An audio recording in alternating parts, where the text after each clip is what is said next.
look at Washington and the media's response to this letter that the Congressional Caucus put out there and then immediately revoked, right?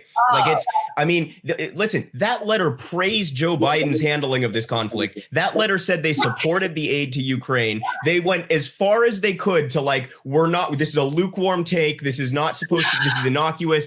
And then all that they said was, we urge diplomacy. Just that. No. Just urging diplomacy brought out the visceral response from people. I mean, I was pretty floored. Even people who call themselves anti-war or call themselves progressive or leftist were coming at me on Twitter and coming at other people on Twitter who dared to talk about this.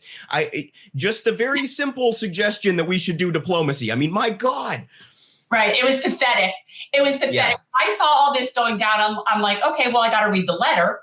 First I see, okay, they're putting out a letter. Then I see, I didn't even have a chance to read the letter until they retracted the letter, because that happened the next day or whatever. So I read the letter expecting it to be something sort of incendiary. And it is the most pitiful. You can almost imagine Pramila Jayapal, could we please we'll give you the money, but maybe just try. How dare you? Yeah. Thing ever. And they caved on it immediately. And even worse, they blamed staff. I mean, it was the most, it was so terrible.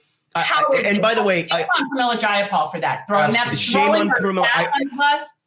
I do want to give credit to Ro Khanna, who came out and opposed that messaging and said, no, this was the caucus. This was not. Okay, but for them to try to throw their staff under the bus for such if you can't stand up for that message, you have no right to call yourself the progressive caucus. I'm sorry.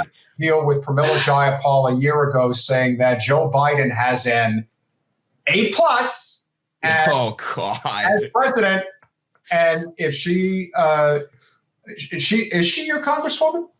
Does she cover? No, that she is Seattle. So I unfortunately have Rick Larson, who's one of the most conservative right-wing Democrats. And Jason Call. Jason's wonderful. He's been on the show a couple of times. Yeah, I very much wish I had Jason as my representative instead of Rick Larson. But yeah, Pramila's Seattle.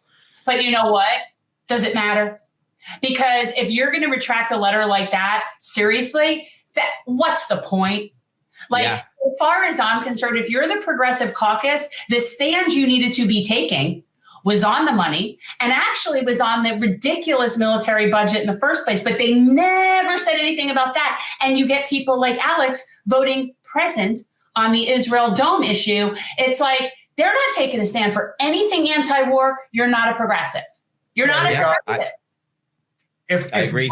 If Mike Lee and Rand Paul are to your left, if Tulsi freaking Gabbard is to your left, you got a problem.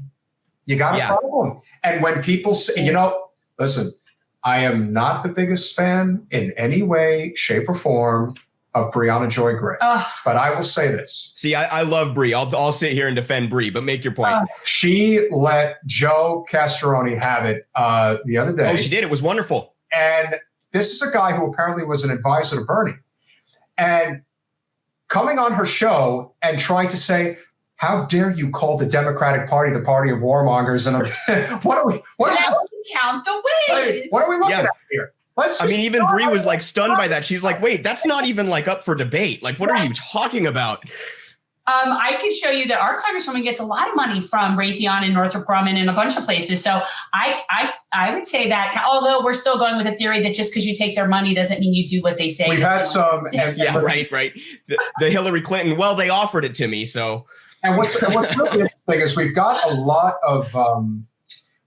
very unique mix of people who will follow our show. The almost 8,000 subscribers, it really is a sort of mix. It's because I've been on everything from Tim Pool to Vosh. Yeah. I see. Okay. So when you have somebody like, let's say, Jason Rodriguez, who's a conservative, but the one thing that I've learned is that overwhelmingly, and he may not even want to be called a conservative, most of it, as I see it, is it's progressives and libertarians. And almost overwhelmingly, when it comes to foreign policy and civil liberties, there is an immense amount of agreement. And that, to me, is the danger of the establishment more than anything else, because they know that the average person knows that all wars are BS and that the money that is spent is meant to perpetuate an industry, not a cause. It never has been and it never will be. There's too much money to be had.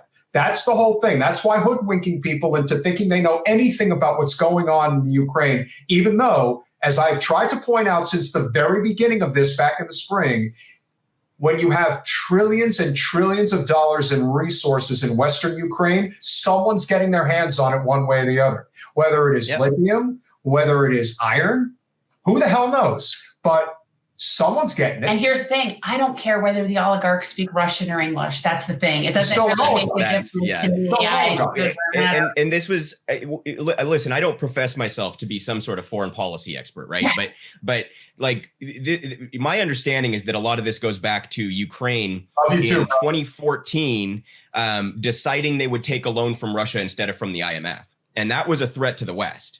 So a lot of this stems back to the economic dominance that the West has, the hegemony of the West over the world's economic systems. And the fact that that part is like entirely left out of the discussion, and we're just supposed to be like, well, Putin bad. Okay, is that really the extent of your analysis? You know, it just really bothers me. And it actually reminds me, I know that the situation is very different, but you guys remember during the Iraq war, if you dared to say, I oppose the invasion or I think we should get out of Iraq, there would be these robots that would just say, oh, so you're pro Saddam. And it's like, no, you know what I mean? Thinking we shouldn't be the world police does not mean I am pro any given world leader. Newsflash, most world leaders suck. Thanks for watching.